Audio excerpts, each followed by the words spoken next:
and gentlemen, welcome to Hero Movie Podcast, your greatest source for superhero movie discussion in the multiverse. I am your host, Adam Portrais, and I'm joined by Sean Keenan. Don't make Heidi angry. You wouldn't like her when she's angry. And, of course, the birthday boy himself, Bruce Leslie. I'm a prickly pear, and I am just a prickly pear in Philadelphia right now. Wasn't that an Elton John song? Yeah. Goodbye, Prickly Pear Road. Prickly Pear Freedom. Yeah. Something along those lines. Oh, my Prickly goodness. Pear and the Jets. I think I'm going to die, but we no. we hope What's happening you over there? will be missed. You will be missed. That's not true. But we wouldn't miss this week, everybody, because the people that help us out over at patreon.com/HMP have bestowed upon us a gift. Well, maybe not a gift, but let's just hope they may have kept the receipt. Because every single month we invite you guys that support us over at patreon.com/HMP, be it the $1 all the way up. You each and every month get to vote on a movie we get to watch. And it was a tight race, this one. Now, Sean, I think you may have tipped your cap there last week, and that may have been I did. That may have been a silly idea, because for me, it's just called you do not let this is the World Series of Poker, my friend. You do not let everyone else know what's in your hand. It just took me by surprise. I mean, it's something that doesn't come up a lot. So when it comes up, not a whole lot of people are like, hey, I want to see a movie about a dead kid. Oh, man, I'm always pulling for whichever movie has the shortest runtime. I'll just let you know that going forward. And, hey, I'll be honest with you, Casper may have had quite a shorter runtime. I'm not sure, but I bet you money it wasn't over 2 hours. I told you about the old man, right? When I saw the trailer with the old man who said, and I bet you it's not even 80 minutes long. Yeah, you did last week. So I was pulling for that. So here are the choices that we gave everybody at patreon.com. Men in Black 2, Hulk from 2003, Casper from 1993, 30 Days of Night, and Surrogates. And actually, it was after The Wire, but 30 Days of Night actually tied Hulk, but it was already past the due date. I would have so much rather watched that movie. So here's an important thing, kids. Get your votes in, and get your votes in early. So when you see that, I know it goes out to your email. Go ahead and hit that bad boy and click on that link right away. So hear yourself be counted. But for those of you that wanted to say, hey, let's go way back before a big giant universe, multiverse was kind of put together for Marvel and everything, and go back to Ang Lee's Hulk from 2003. So that is what we'll be doing today. But of course, we also have to, throw our hands up here and say a good old happy birthday to one Mr. Bruce Leslie. Happy birthday, Brucey. It's my birthday. Going to party like it's my birthday. Not if you listen to the pre-show. All alone. Spending my birthday alone again. I'll tell you, these days, that sounds like heaven. Yes. I don't want to be with any of you people. But yeah, so Bruce is joining us remotely. I can just eat this sandwich in peace and watch what I want? Oh, my goodness. But I got to watch the Hulk. No, sir. Happy birthday, Bruce. Happy birthday to you. They have bestowed upon you this gift of gifts. But I tell you what, Bruce, we're going to have a gift for you at the end of this episode. So stick around for that, everybody. But speaking of birthdays, like my nephew's birthday is tomorrow. So he's turning, 4 now? You've never seen a kid who loves the Batman 66 scene with the shark biting Batman's leg. If that little clip alone had to, survive and give Adam West's family money for years and years, he would do that, man. Because he just, every time he'd ever walk up to you since he was 2, he just goes, Batman Shark, and he just wants you to I put... remember you telling us that before. I think that is so awesome. He just wants that. That's his favorite scene, is him just punching the crap out of that plastic shark. He loves it, so... And, of course... I think it's on the 6th, if memory serves here. Maria from upstate New York, Donovan's birthday is out there as well, man. So, happy birthday.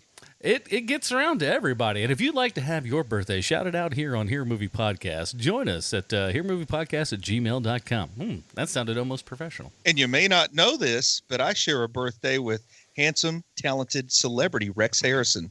Ooh, I'm a Rex Harrison fan. Yeah. The worst singer to ever make his career built around musicals. That's what hilarious part about all that and like Dr. Dolittle and stuff and like just the history behind that is just fantastic. Is he did not want to do any of that crap and they're like, we'll get somebody else. He's just like, no, I'll do it. He was the king of talk singing. He said, look, he's not bad at it, but if you can make Liza Doolittle do what she do, you're all right in my book, buddy. Pygmalion. But yeah, man. So happy birthday, Bruce, and happy birthday to everybody out there in the old birthday sphere and all that kind of good stuff. Let's see. Let's go ahead. What do you say? You wanna take a listen to the old trailer here for the Hulk? Let's do that, shall we? Let's pop that up. Here we go. Bruce? What happened to you last night? I had the most vivid dream. It was like being born, coming up for air, the light hitting my face, screaming, my heartbeat, boom, boom. Betty, what's happening to me?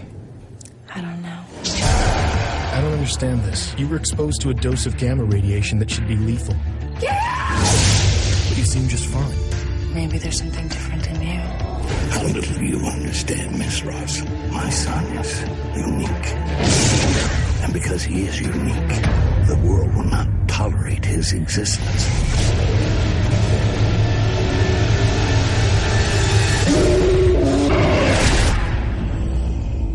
My Bruce. I think the rage is triggering the transformations. Sounds a little far-fetched. I think we passed far-fetched a long time ago. We're dealing with a monster. He's a human being. I will isolate it and treat it myself, and I'll kill it before it does any real harm. But would you really destroy part of yourself? I don't think so.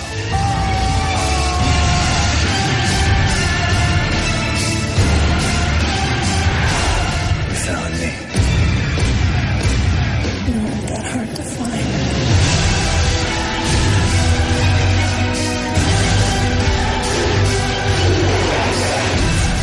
Scares me the most when I can't fight it anymore, when I totally lose control.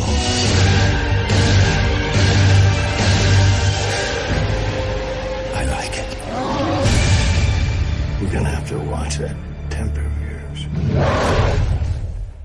Alrighty, that was, oh my gosh, that was a trailer for Hulk from 2003, directed by Ang Lee. Here's the IMDb plotline. As we know, IMDb always 100% correct in everything they say and or do. Bruce Banner, a genetics researcher with a tragic past, suffers an accident that causes him to transform into a raging green monster when he gets angry. Is that not every Hulk story, let's be honest? Starring Eric Bana, Jennifer Connelly, Sam Elliott, Josh Lucas, Nick Nolte, and more. Bruce, we've done Hulk on this program many a time. Let's see what he pulls out of his keister on his birthday. That sounds like a weird thing. What do you got for us? For my next trick. You don't want to know about that one, but hold on. Let's not stand on ceremony here. Holy crap! Come on. Well, man, I was Shut on. up. Sorry. You hit play and you hit play and you hit play, and then it doesn't work until it does. All right, now go. Hey, so I was on Discord, talking to my clan, the best clan in Kingdom 78 of Game of Thrones Conquest, the mobile game, a clan known as Money, but we spell it with a 3 instead of an E because we got a triple dose of coolness right there. And by the way, I promised to give them a shout out. Was it obvious? Yeah, paper check is in the mail. Seamless. You're a pro. So I said, hey guys, what do you think about Betty Ross? And they said, what, the lady who sewed the American flag? And I said, no, Elizabeth Betty Ross, I got to tell you, I don't have much enthusiasm when I start off with Betty Ross. So it's all going to be downhill from that. But that's where we are. She was created by Stan Lee and Jack Kirby. She is maybe the least interesting love interest in all of comics. I mean, how romantic can you be with the Hulk guys? She's the daughter of Thunderbolt Ross. Stan Lee originally portrayed Betty Ross as a strong-willed and independent-minded yet conventionally polite woman. Now, in the mid-1980s, John Byrne portrayed her as a more willful and confrontational type of lady, a characterization that would remain in place during Peter David's long run. And guys, can we agree that's kind of like the Hulk run? Yep. That is the best one, yes. Now, Betty had a miscarriage in the Incredible Hulk, Volume 2, number 360.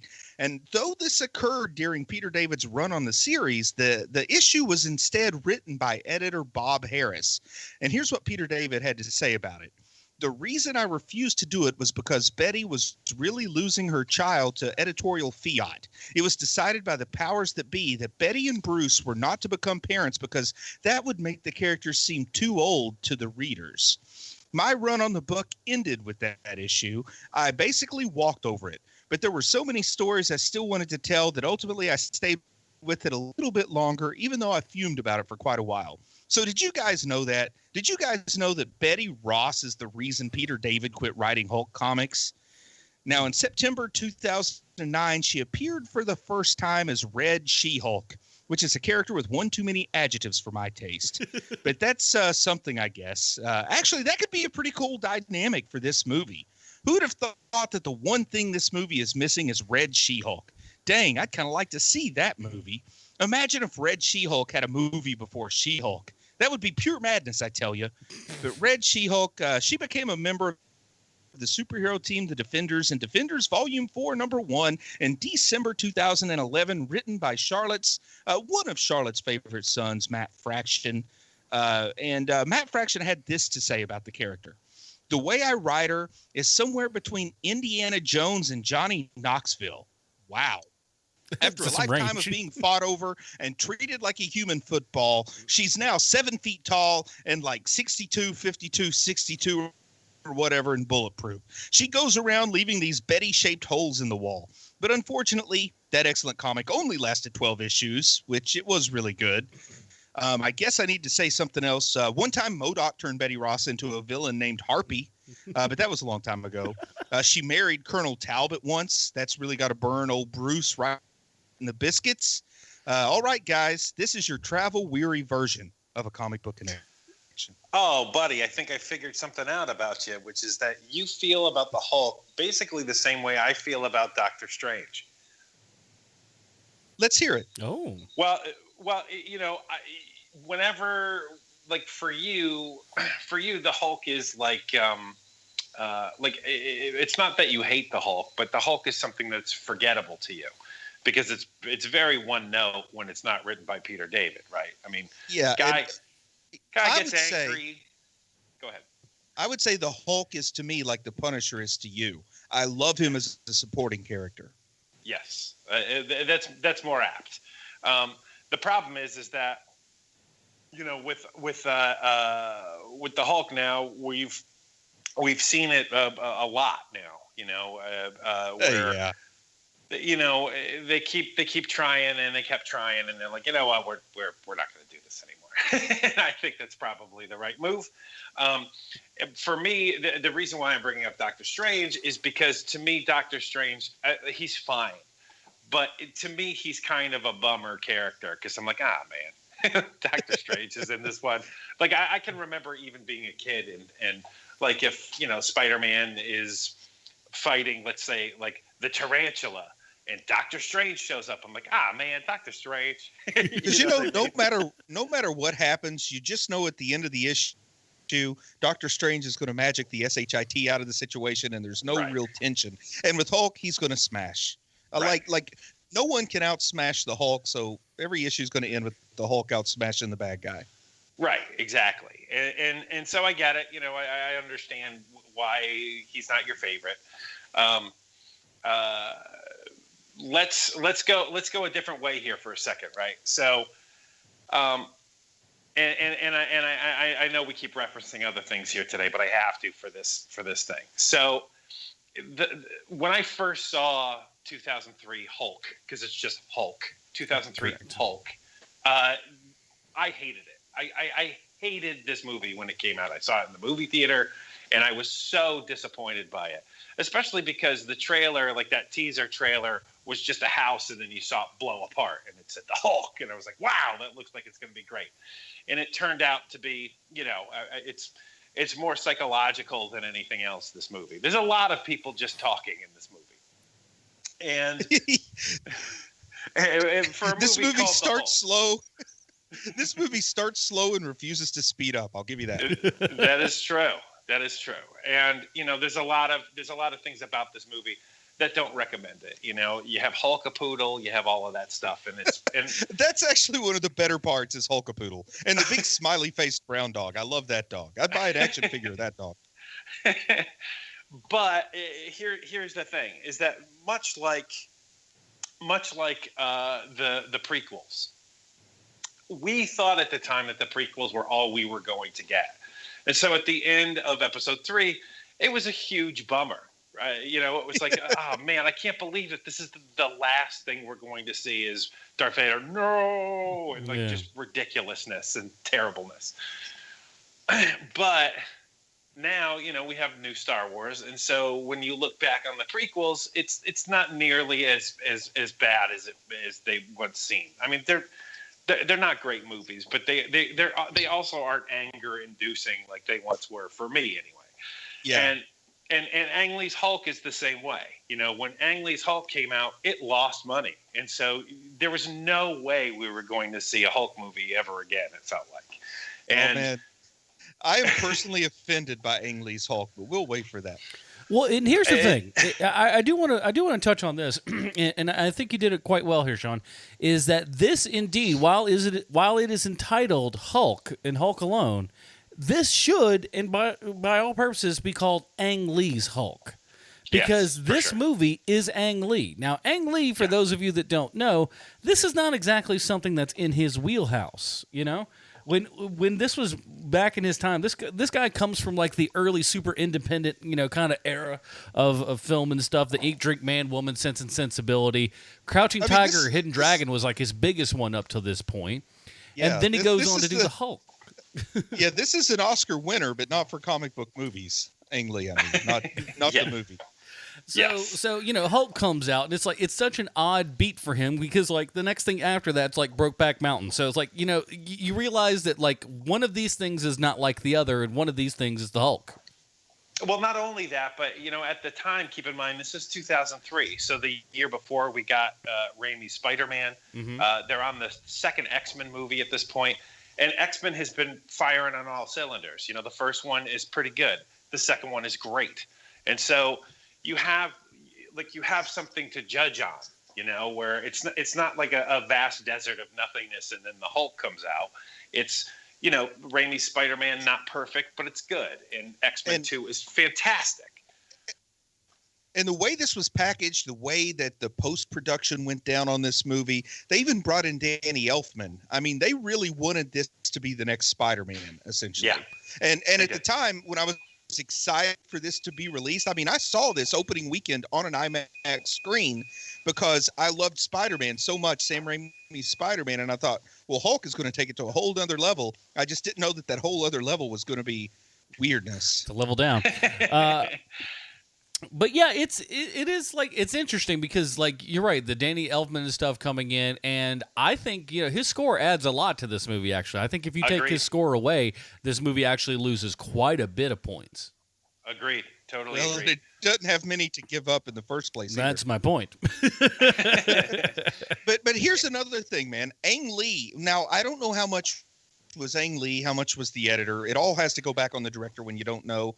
But there are all these little things with trying to make it look like comic book panels and a comic book page and really trying to drive home the point that this is a comic book movie. And they tell a story that is in no way, shape, or form related at all to the comics. Okay, from a visual standpoint, how they edited everything and stuff, that is one of the few things in this movie I actually like. It's not always warranted. It's not always the best, but it's going for broke, and man, oh man, is it trying. And it's like, it's hitting more than it doesn't. But really, I think it's I like to call it what's inside the panels that's screwing it up. But this is like And this isn't a fair thing to say because this writer does good stories, but this is like if Michael Brian Bendis wrote Ultimate Hulk, we would be 6 issues in before we ever saw the Hulk. I mean, that's how it went down with Spider-Man, right? Oh yeah. And my goodness, I'm so over this movie before Hulk even shows up. And the first time he shows up, all he does is like wreck a lab. I mean, he doesn't even like do anything cool. It is 40 minutes in. I literally timed it. It is 40 minutes in before we ever even see the Hulk in this movie. I mean, even an Ang Lee's Hulk apologist would have to agree that this movie is way too long. Oh yeah, for the story it's telling. For sure. And you know, I was very surprised by this today because I remember absolutely hating this movie. And you know, I think the casting is a little off with Bana. And I know that he wasn't their first choice. I know that they wanted the dude who plays Dr. Manhattan in Watchmen. They wanted Billy Crudup. They wanted Billy Crudup to play. Still a weird choice, I got to say. Still kind of a weird choice. Well, at that time, Right. though, no one knows Eric Bana from Billy Crudup at that point, so you could really either or, I think. So it's not like you go like, Eric Bana's way bigger name back then. That's not true. Can we all agree that Eric Bana was a really weird choice for this, though? I mean, I know he's had a career after this, and he's a fine actor, but he is just not Bruce Banner in any way. No, I don't think so either. And you know, as much as I know that you don't like the Incredible Hulk, Bruce, you know, their choice for Banner and Incredible Hulk, Edward Norton, is a whole lot better than Eric Bana. Hey, because Eric Bana, after sitting through this movie this afternoon, I will raise the Incredible Hulk a 2 full Robins. That's man. what I'm saying. This thing is bad. That's what I keep telling people. I'm just like, look, you may not love Incredible Hulk, but it's a way better movie than Hulk is. I think I would watch that all day. I think that Eric Bana is pretty good in this movie, though. I mean, he's the wrong choice for sure, but I think that he's good in it. Like, I don't. He like, really. Go ahead. In some weird way, he reminded me of the guy that played Clark Kent in It's a Bird, It's a Plane, It's Superman, that old horrible TV thing we watched. Well, one of the problems with this movie is that it is so dour. Like, there's no humor in it at all. And you have Eric Bana. Eric Bana is a comedian first. He's a great actor, but he is a comedian first. And so why cast Eric Bana if you're not going to have him do anything humorous at all in this movie? And it's a lot of what I say about. It's the same thing I say about all those movies that have Tyler Perry but no Medea. The only reason you cast Tyler Perry is to get Medea, people. Medea would have been great in Star Trek. Would have been hilarious though is that like I would have loved it if she's some kind of admiral. Oh, Admiral Medea. Medea. Captain Pike, you don't know what you're talking about, boy. But I've got to tell you, one of the reasons why I love this movie so much, Betty Ross is one of the most blah vanilla characters ever created from Marvel, for sure. Oh yeah. But oh my God, 2003 Jennifer Connelly, get out of town. That's about peak right there. Oh man. I thought about God. going on YouTube and watching my favorite scene from Requiem for a Dream, but I didn't. Wow, that's a real monstrous thing to say. See, unfortunately for her, she's going to be known as Labyrinth and that one scene. Like, not even whoa, the entire movie. One scene. What two very opposite sides of the spectrum. Here's a beloved child's movie For and a sure. movie that you show to people that you're trying to get off a smack. Or if you want people to leave your house. Yeah, it's just like, hey, pop on Requiem here. We got to get everybody out of here by 2. Thanks to Requiem for a Dream, I've never been so much as tempted to taste heroin. Well, see, Darren Aronofsky, Darren Aronofsky does Yeah, job. it's Aronofsky. But yeah, she's great in this. And here's what I'll say. Like, here's what I noticed in this film going off this time. Because I'll be honest, I don't think I've watched this since 2008. Because when Incredible Hulk came out, it was so darn good. I'm like, why would I ever need that Ang Lee movie ever again? So my guess is it's been, just about 10 years since I've probably seen this thing. And the acting is really, really odd throughout the whole thing. Okay, let's talk about Nick Nolte First off, I'm not even talking Nick Nolte. I mean, that just goes without saying. But I mean Jennifer Connelly. Does Nick Nolte, like, especially in 2003, does Nick Nolte move the needle? Like, does Nick Nolte open a movie? Like, do they go out and say, we got to get Nolte for this role? Because I'm telling you, man, they made him look as much like that DUI mugshot as possible. Well, here's the thing. That was when all this went down. Yeah. It was all during this time. And so Yeah. so he came out during this. I think he had gotten arrested like either while during this movie or just after it or whatever. It's just before they started shooting. So everybody was just like, oh, well, he's just playing Nick Nolte at this point, which is a crazed, unwashed hobo. Man, he has nailed the role of crazed unwashed hobo. Like, I don't know that there's another crazed unwashed hobo in the world as good as Nick Nolte after watching this movie. Nah, man. Well, look, guys, everybody, I don't want to get into it too much because I don't want to bury the lead later. But Nolte is a terrific actor. Everybody kind of links him with Gary Busey, but he's not Gary Busey. No. He's definitely got some problems, but he gets nominated for Academy Awards often, and he should, because he's an amazing actor. The problem is his personal life is insane. So like you can't, and it's hard to distinguish between the two, but it's the same thing that you have to do with Tom Cruise, where when Tom Cruise is in a movie, Tom Cruise is trying as hard as he possibly can in that movie. He doesn't have but anything. And neither does Nick Nolte. Nick Nolte is all in when he's in a movie. Well, I will tell you, as a proud son of West Virginia, we were so happy when Jennifer Garner got famous so we could quit saying that Nick Nolte was from West Virginia. Now we can talk about Jennifer Garner. And they're both from basically the same neighborhood, which is weird. Oh, wow, really? Boy, what a range that neighborhood. So there's a lot of baggage going into this movie with Nolte, but and you're right. I mean, Nolte isn't Nicholson. He's not moving the needle like Nicholson would, but it did add a gravitas to this movie because Nolte had been nominated a couple of times already for Academy Award, and I believe even won one. Prince of Tides. I feel like he won for Prince of Tides. I think so too. I'd have to look that up, but I'm refusing to do so. But you know how he said that Bana is a comedic actor or a comedian, and they should have gave him a little humor? Nick Nolte was at his best in things like Stakeout, Down and Out in Beverly Hills. I mean, he works. In my opinion, part of what makes him work is he's like the straight guy in a comedic film. Well, 48 Hours is. That alone. I mean, it launched every buddy cop movie for 20 years. I mean, yeah, 48 Hours is a great movie. And he actually had them rename the town he lived in, Beverly Hills, West Virginia, after Down and Out in Beverly Hills. I can't tell. I can't tell if you're being serious. I'm being serious. I'm not lying. Wow. I wouldn't lie about that, man. Wow. I don't lie about cartography, Sean. You should know that by now. What's the last movie Nick Nolte made? Like, is he like Hackman? He's on a TV show. He has a TV show which is nominated for Golden Globes all the time, and it's on Epix.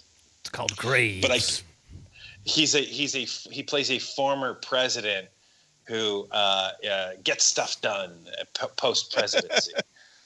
Looks like it just got canceled, actually. Oh, did it just get canceled? It says 2016, 2017. Usually they'll just leave that open if it's got another season, but he just finished up something called The Padre. What's the name of the show? Graves. That's it. That's right. But I feel like he's a really good actor. I mean, I think he was acting way harder than he needed to for this crap fest we watched, and I do think he turned in a good performance.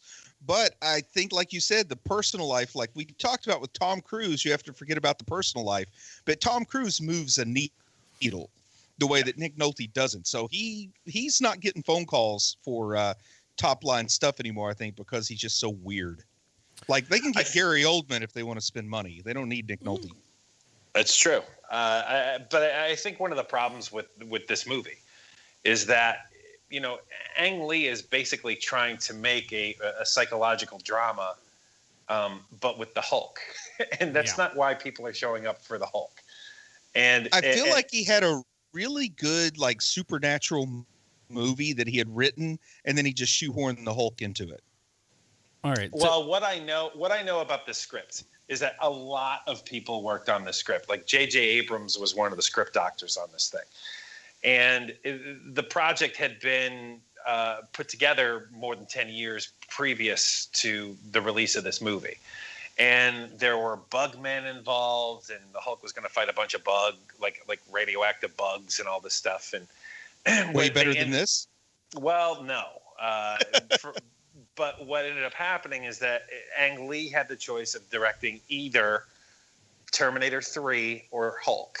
And so he said Hulk, but he wanted his guy to come in and do a revision of that script, because that script had been kicking around forever. And so he brought his guy in, whose name escapes me James right now. Seamus.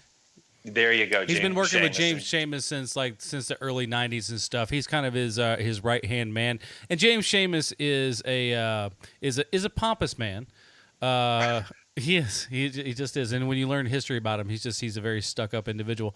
And he's also one of those people that will just kind of lean into like, I don't know nothing about nothing, and I don't care. And that's...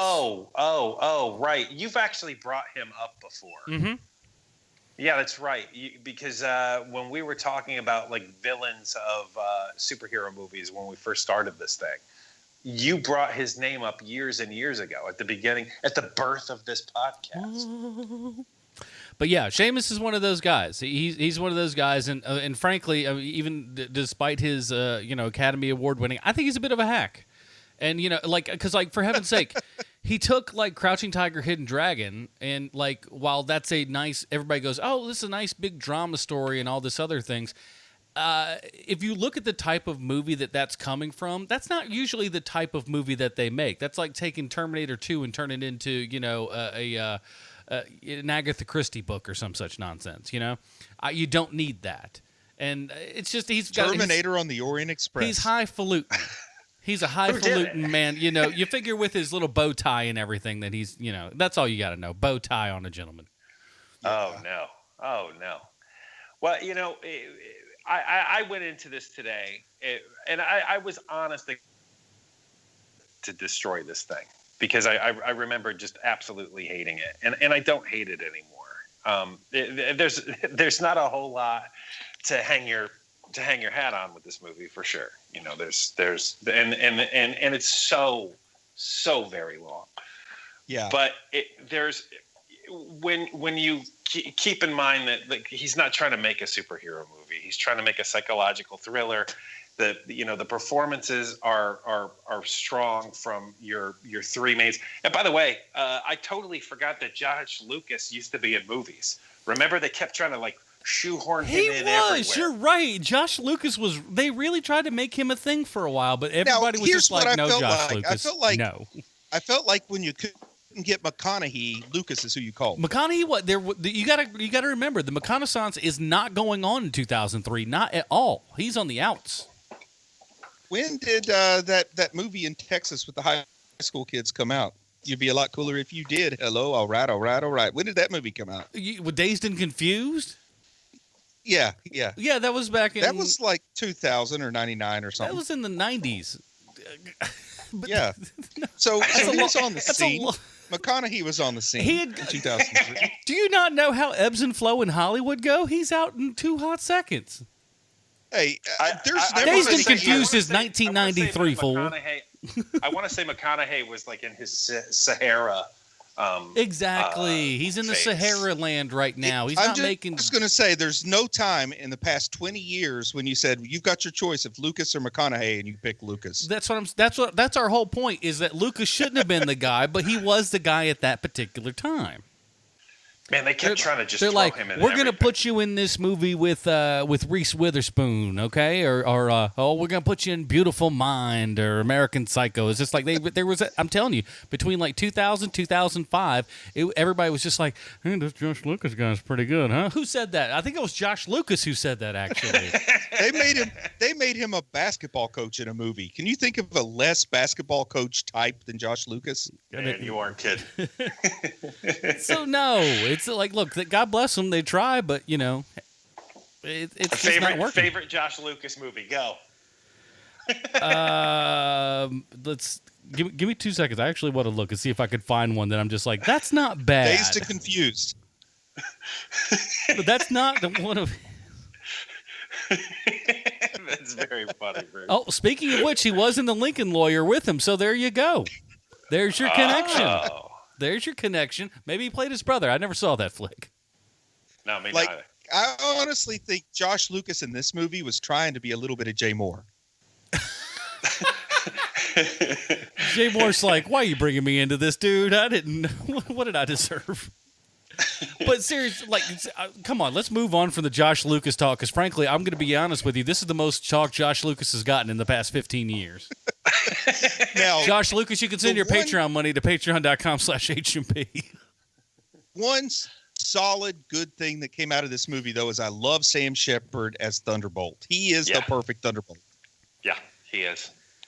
And the weird story with him is that he wanted to shave off that awesome mustache of his because what he had told Ang Lee is there are no generals that have mustaches. I mean, you know, it's part of the, you know, it's part of the culture of the army. And Ang Lee convinced him, well, you know, Thunderbolt Ross. You're Sam Shepard. You know what also isn't in the... I'm getting to that, but Thunderbolt Ross, you know, has a mustache.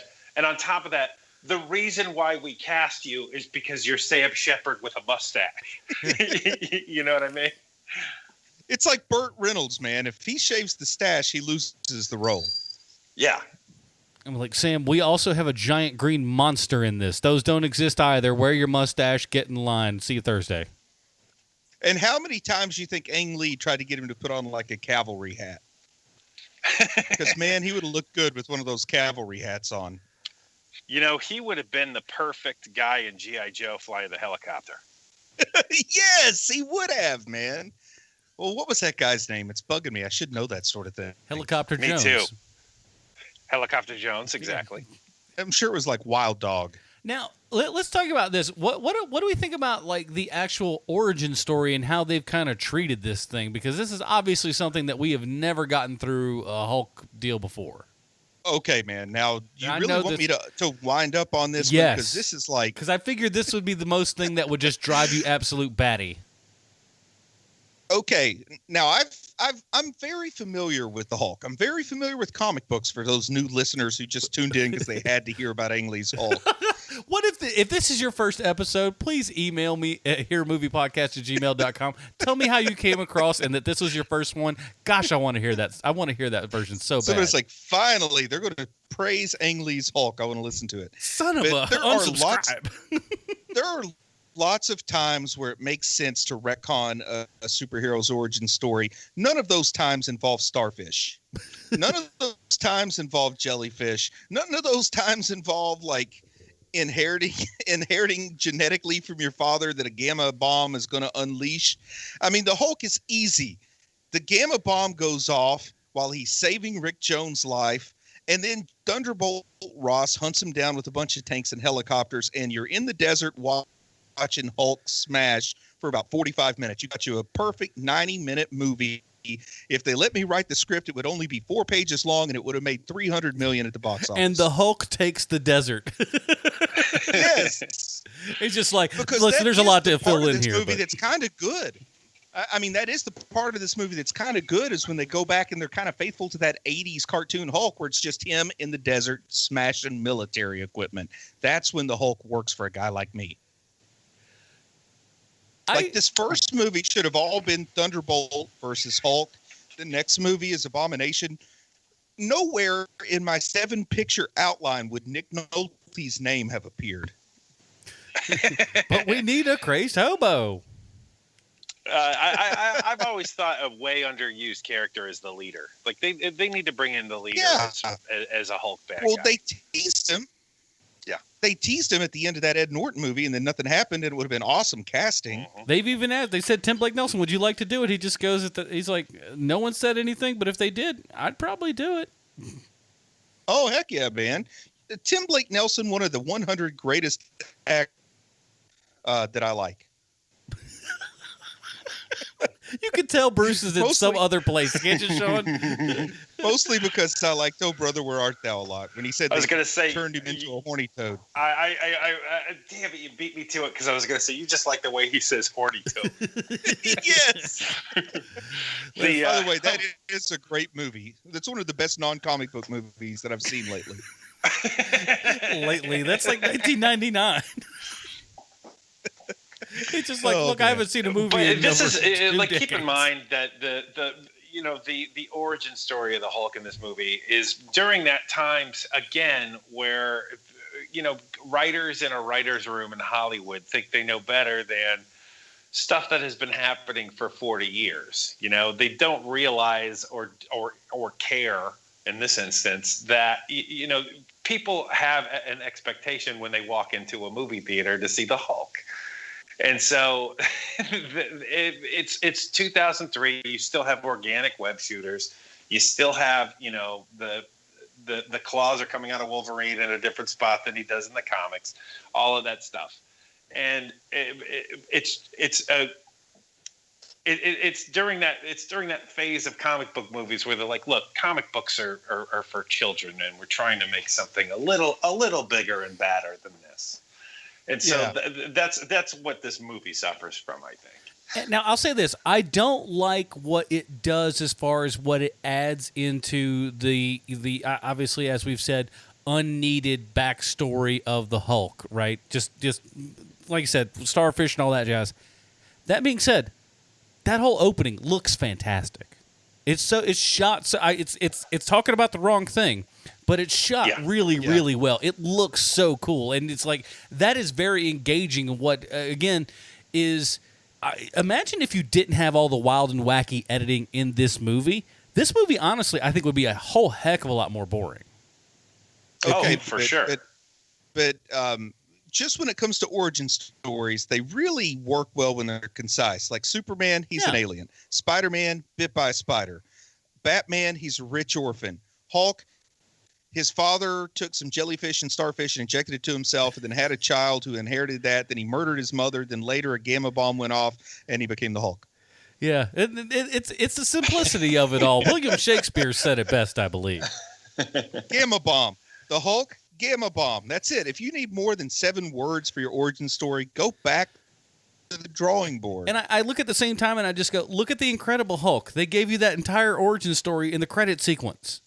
Yeah. You're good. You know what I'm saying? Hey, the Bill Bixby Hulk gave you the whole origin story in the opening. Yeah. That's even shorter. And it had better music. Well. Hey, but Lou Ferrigno, man. Lou Ferrigno and Stan Lee side by side security guards. If I got to make a run for it, I know which one I hope chases me. I didn't realize it till I was looking for the Stallone connection, but I didn't know that Lou Ferrigno has been doing the voice of the Hulk for most of these movies. Like, he's not in Thor Ragnarok, but he is doing it. Interesting thing is, Don Messick did the voice of the Hulk in the old Hulk TV show. Lou Ferrigno didn't do the Hulk on the old Hulk TV show. Oh, that is interesting. But if you listen to Ferrigno, I don't think he knows that. and also, I mean, Ferrigno's natural speaking voice is kind of... It is. Look, it is what it is. But it is one of those things. Like, and he was really PO'd when they were telling him, "Hey, look, man, thank you for your service, but your services will no longer be needed here." And he was really miffed about that, man. He's just like, "But I want to be Hulk. I'm Hulk." Like, you're not the Hulk, buddy. That's a character. It existed before you. It'll exist long after you. But I'm the Hulk. No, you're not, sweetie. Just go over there and have your applesauce. Hey, and shut guys, up. Just between me and you, there's a slight chance I may have to host Lou Ferrigno panel. Oh, let me tell you. Do it instead. If is there going to talk about?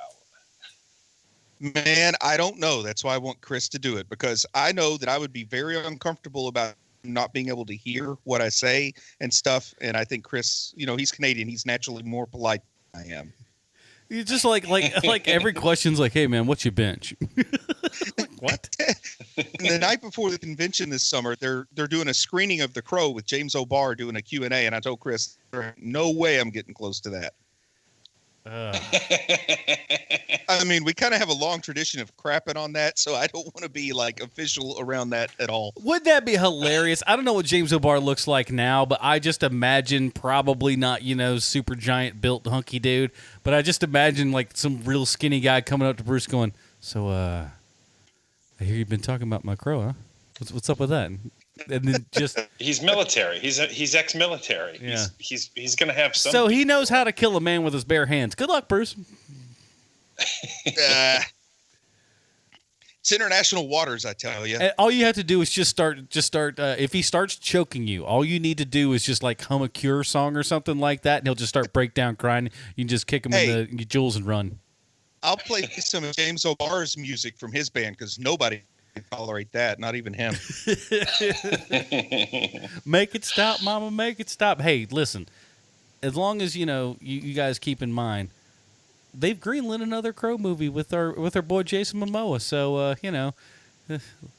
oh boy, that's how this show. That's gonna be great. All I gotta say is I really hope James O'Barr has never listened to our podcast. I just hope that movie awkward. comes in before. I hope that Crow movie comes out before this October, so we don't have to watch the Edward Furlong one.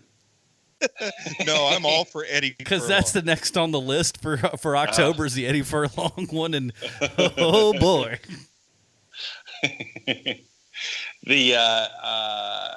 So to get back to the Hulk for a second. I can't believe I'm the one bringing us back. That's so weird. So is Nolte supposed to be the absorbing man in this movie? Accidentally at best. Like, I don't think that the absorbing, I think it's just a coincidence. But man, that whole character is just such a bizarre addition, man. And at least they named him David Banner as a little nod to the TV series. But if they wanted to make him they should have made him the absorbing man, who would have been a cooler enemy. Yeah, agreed. Totally Crusher agreed. Craddock, was that his name? I can't remember right now. Creel. Crusher Creel. That's right.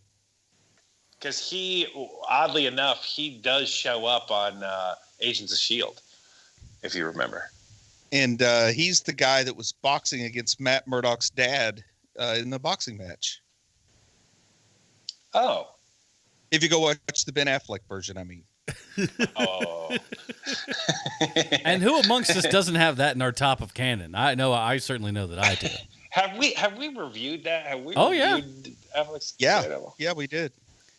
This is what happens when you get 200 under your belt. Yeah, I reviewed that on Bubba Wheat's show, Flights, Tights, and Movie Nights, and I did that 2 years ago, and it still feels like, well, maybe even 3 years ago at this point. I still don't want to do that again. Oh my word! What a giant colossal turd.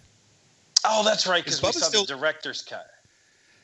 Yeah, of Daredevil. Yeah. Is Bubba still doing that show, man? It's a cool show. I just don't know if he still does it. I barely keep up with my own shows. I'm like, I gotta watch what now? Oh boy, the Ang Lee's Hulk. Jeez, thanks Patreon people. Way better. I sincerely want to say thank you to Patreon for not choosing Casper. That was going to be wretched. I think I would have too. Let's talk about this, because this movie does bring us the first time that we've ever had this, and I think rightfully so, and should be the arbiter from this point on out. This is our first real CGI Hulk. Yeah. And and I thought it was pretty good, man. I know a lot of people I've heard people say that Hollywood wasn't ready for a CGI Hulk when this movie was made, and I've heard people really complain about the CGI, but that isn't one of my big problems. I'm cool with the CGI. Here's the thing. It's 2003. It is still fairly early on this stuff, but one of the main reasons why it still is as good as it is because you have a man named Dennis Muren behind it. And that's why it still looks as good as it does, is because you had, one of the all-time greats behind the helm going, let's make sure that this darn thing looks as good as it possibly can. And I think it looks pretty good, despite a couple of weight things and being able to, really feel impact of something being there. Because a lot of times, even when they do like the artificial camera moves and things like that, where it's like, ooh, look at the like Star Trek shake kind of deal, it still doesn't feel like the Hulk weighs much of anything, And yeah, especially at the end. This was mocap, though, right? I mean, this wasn't straight CGI. They were doing mocap on this. I don't. Yeah, they may have. They were. It looks They were. like mocap. Yeah. They were. Ang Lee was doing the mocap on it. That's what I'm not happens kidding. when I'm not Andy kidding. Serkis isn't famous yet. And he was. I'm not kidding. He really was doing mocap on it. Well, it looks better than like when Spider-Man, when they throw in those CGIs that aren't mocap, they're pure CGI. Right. I can always tell, and I like mocap better. And of all the things I will be complaining about on this movie, the CGI is not something that bothered me at all. I thought it was really, really good for its era. And keep in mind, this movie's 15 years old. Yeah. Yeah. Something that they get away from, too, that they don't really do as much now, but I always kind of... I love the fact that the Hulk can just jump. And that's cartoon Hulk. Yeah. I love that. It's super long distances. It's wild and crazy, but man, oh man, do I like that. Yeah, me too. I do. One of the things I don't love about this movie is Sad Hulk. Sad Hulk shows up a whole lot in this movie. Yeah, but Sad Hulk was the mainstay if you knew the TV show. So, the saddest song in the history of mankind is the ending credits song for the Hulk TV show. So they have to have some sad For Hulk. sure. So Piano Man is what they're playing at the end of... Everybody's like, oh, Piano Man's a great song. Piano Man is a great song, but it is massively depressing, people. Listen to the actual lyrics. I still say the saddest song in history is that piano tune at the end of the Hulk. Brought a tear to my eye every time. That's just because you're just like, I'm gonna be a hitchhiker one day, and no one's gonna pick me up. I'm gonna say that it's okay. Go, wanting and needing. No, wanting and getting wanting. That's what it is. Yeah, that's a sad song. Anyway, it feels like I'm the only one who is pleasantly surprised by this. Well, I'll be honest. The way that that's a fair assessment. The way that I kind of went about this, because like I said, I haven't watched it for easily a decade. But I remember liking it a lot more than I did. So I think I almost went I think I started with the opposite thing and ended up the opposite. Wow. Because I remember going like, oh, you know what? I feel like I kind of like it. I feel like it gets a little bit maligned for what it is, but, the time and date and all that kind of jazz. And watching it back today, I was just like, no, this is not good. This is only the second time I've ever seen it, which is saying something. But what's weird to me is how I remembered this movie vividly from 15 years ago. Like, I remembered almost every detail, which isn't something I typically do. And I saw it once and knew I never wanted to watch it again. And then I watched it again for the show here and realized maybe I didn't need to, because I remembered this way better than I typically remember a 15-year-old movie, in particular a boring, bad one. I think that the reason why I like it so much, well, I mean, it's not like I love this movie, but the reason why it surprised me is because I did expect it to be just awful, and it's not. To me, it's not an awful movie. It's just not great. But I think the reason why you remember it so well, Bruce, is because it's going for something. I mean, you don't want to go there where the movie's taking you. You think that it's made some wrong moves, but it is there. At least they are trying for something different in this movie. And I was kind of Star Wars prequel level excited for this too, and I was Star Wars prequel level disappointed by it. But a live action Hulk that's not Lou Ferrigno, I mean, I was like through the roof for this. Like, this is going to be Hulk getting the Sam Raimi Spider-Man treatment. And I should have known you can't have an auteur head your film if you don't want an auteuristic film, and that's what they got. Yeah. Can we all agree on this though? These two Hulk movies have done literally, I thought, the impossible, which was to have not only one but two amazing Betty Rosses. How is that even possible? Yeah, that's true. How do we start with Jennifer Connelly and they're just like, well, she's not going to be in the next one? It's like, oh no, what kind of what's kind of? They got Liv Tyler. Yeah, Liv Tyler. Eh? Okay, all right. Very smartly, no Betty Ross in the MCU. Yeah, that is smart. Because she is honestly one of the flattest characters in all of comics. Like, she makes Jane Foster seem cool. That's how flat Betty Ross is. Ooh, get that for a shirt. Natalie Portman's wearing a shirt around talking smack about Betty Ross. That'd be hilarious. I'd love to see that. if you're an actress with a career, don't agree to be Betty Ross. I mean, if you've got no prospects and this is the only job you can get, fine, go be Betty Ross. But it is just a terrible, terrible character, a terrible role.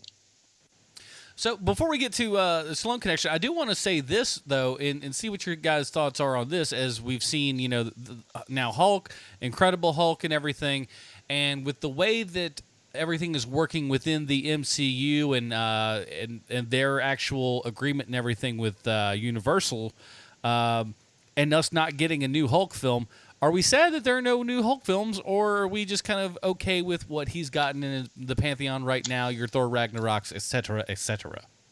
Well, I know there's some universal reasons, for distribution that we won't have a standalone Hulk film. But let's just say the MCU announced a standalone Hulk film. We know that Thor would be in it, or Ant-Man. I mean, it's just Marvel now is going to give you 4 heroes in an Avengers movie. You know what I mean? So I wouldn't mind if they did another Hulk movie with Ruffalo. I like Ruffalo so much better than I like Banner here. And though not everyone agrees with me, I like Mark Ruffalo a lot better than Ed Norton.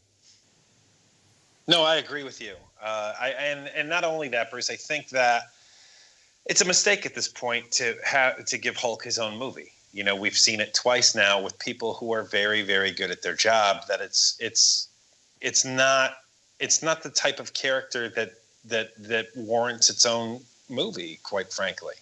Like you said at the top of the show, that it's going to end with Hulk smashing. And that's fine when there's 15 other people around him. Not so great when it's just Hulk. And so, unless they do that Peter David change to Hulk, I don't know why you would even want to have Hulk standalone. They already kind of did it with Thor Ragnarok, but Planet Hulk and World War Hulk, there's a good movie to be made there. That was precisely my point, though, is that we've started to at least go down the route for a possibility of that with Ragnarok. It's not quite the back and forth Peter David, but it works well enough. And if hey, if he evolved that much in one movie, what could he do in 2 more movies? You know what I'm saying?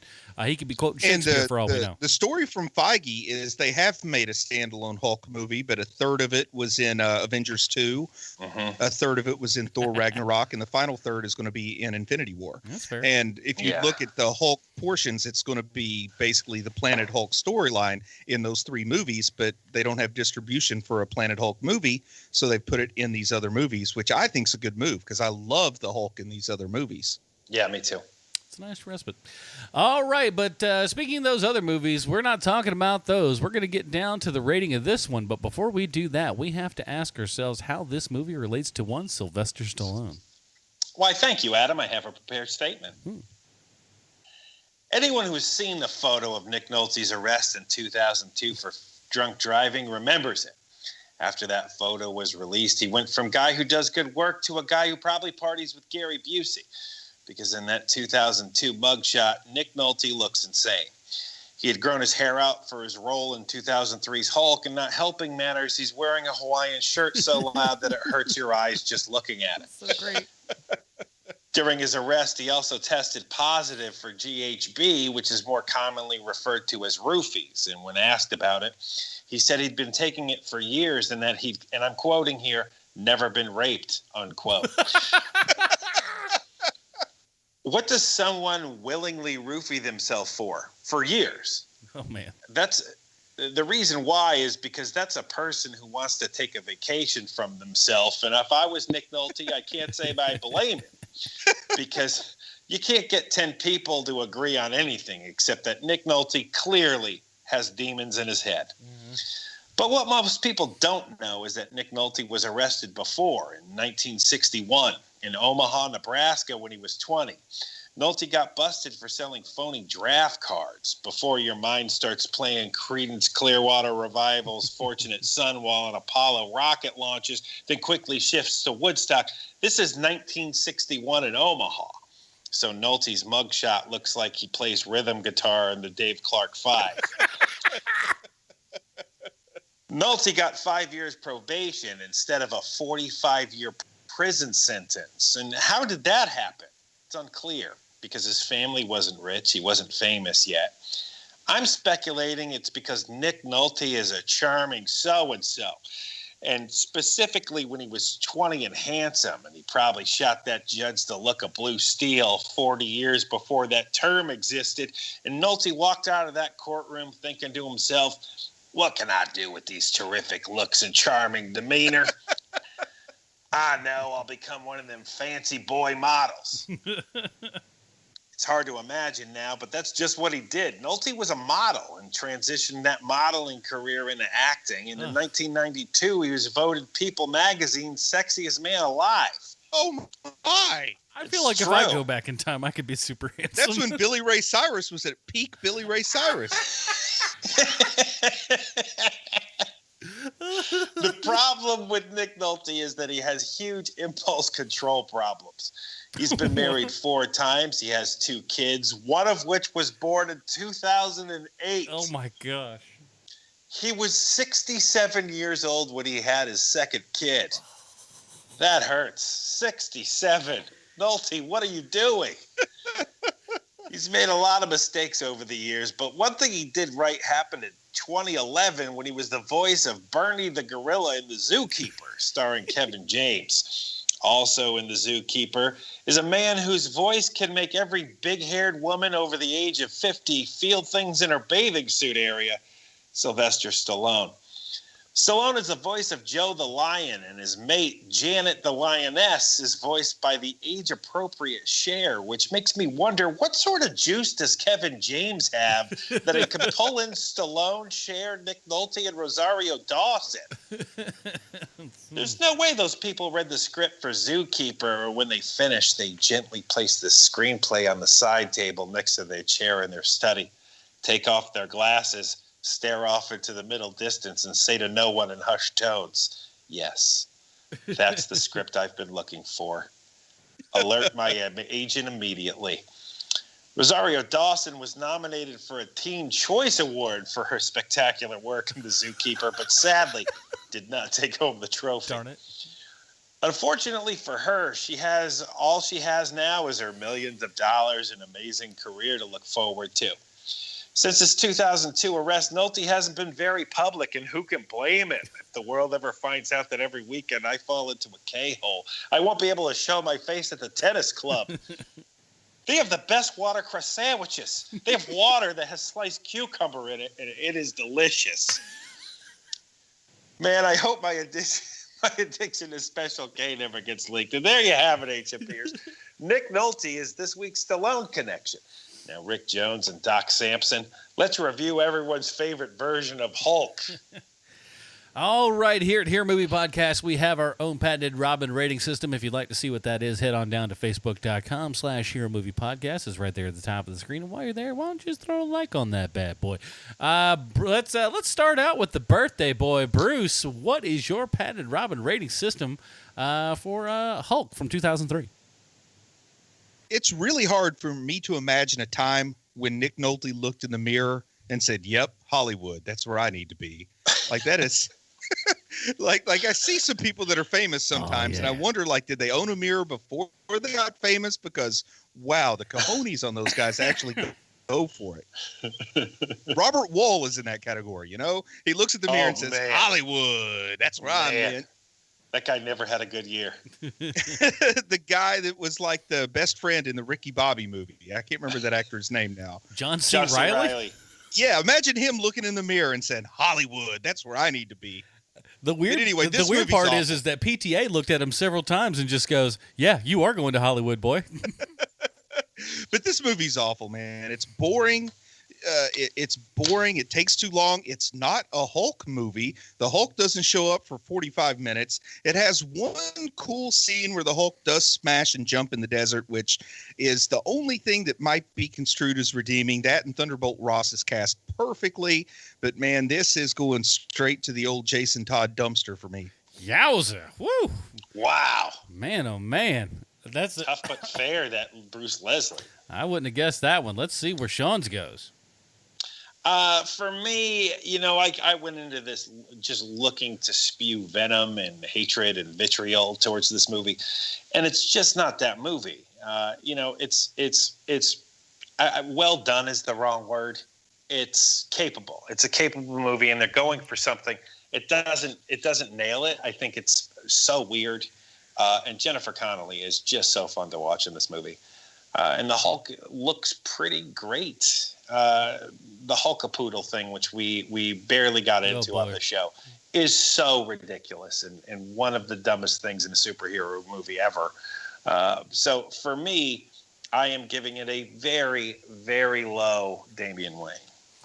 Looks like I'm going to be splitting the difference here. I got to go Stephanie Brown. I can't say it's absolutely awful. There's enough in it to kind of, and I'll be honest, like I said, I think a lot of it has to do with the wild out there multi-frame comic booky sort of deal that's going on.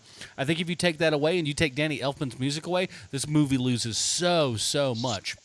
But there's enough in it to kind of recommend it without, going over the top. But it's a Stephanie Brown. It's wildly.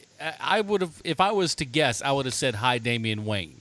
If you just said like, what did you think before you watched the movie this time? I'd have said, easily hi Damian Wayne. I think this movie is overlooked and and just kind of maligned a little bit for the time of which it was in. And frankly, I don't think that's right at all. Now going back with a little bit better vision, it is not what I would hope for a movie like this to be. So there you go.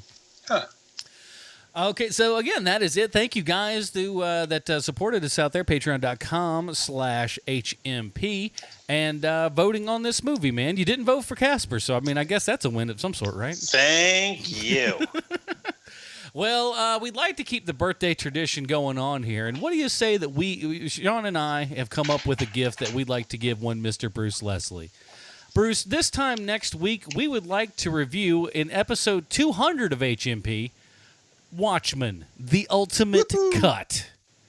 For those of you that don't know, it's going to be a 4-hour episode. This is going to be a big one. Bruce is going to have so much to say. We're going to record early, I'm sure. But get ready. Not only is it our 200th episode, we're going to make that 200th one count.